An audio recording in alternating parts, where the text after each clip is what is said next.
আজকে আমরা এমন একটা মেথড সম্পর্কে আলোচনা করব যেই মেথডটা ফলো করে তুমি পড়ালেখা করলে তুমি পড়াটা দীর্ঘ সময় তোমার ব্রেনে ধরে রাখতে পারবে।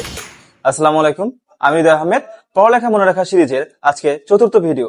আজকে আমরা জানবো পোমোডোরো মেথড সম্পর্কে। পোমোডোরো মেথড হলো এমন একটা মেথড, ধরো তুমি যখন কোনো টপিক পড়ো, তুমি যদি মনে করো যে এই টপিকটা তুমি 4 ঘন্টা বা 5 ঘন্টা টানা পড়ে ফেলবে, তাহলে তোমার মধ্যে ক্লান্তি চলে আসবে, তোমার ব্রেন টায়ার্ড হয়ে যাবে। তো এর থেকে সবচেয়ে বেটার অপশন হলো তুমি একটা টপিক টানা 5 ঘন্টা বা 4 ঘন্টা না পড়ে তুমি 40 মিনিট বা 30 মিনিট করে এটাকে ভাগ করে নাও। ফর এক্সাম্পল, ধরো তোমার একটা টপিক পড়তে 3 ঘন্টা সময় লাগবে সম্পূর্ণ শেষ করতে।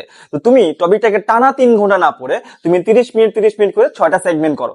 এতে কি হবে যে তোমার ব্রেনের মধ্যে কোনো ক্লান্তি আসবে না। অর্থাৎ তুমি যখন 30 মিনিট পড়বা, পড়ার পর আবার 2 থেকে 3 মিনিট রেস্ট বা 5 মিনিট রেস্ট নিবা, নেওয়ার পর যখন আবার শুরু করবা, তোমার ব্রেন একদম শার্প থাকবে এবং তুমি যখন যেটাই পড়বা তোমার ব্রেন খুব ভালোভাবে এই জিনিসটা মনে রাখতে পারবে। এবং যারা আমার চ্যানেলে নতুন আছো তাদেরকে অবশ্যই বলবো আমার পেজটাকে লাইক এবং সাবস্ক্রাইব করে রাখতে।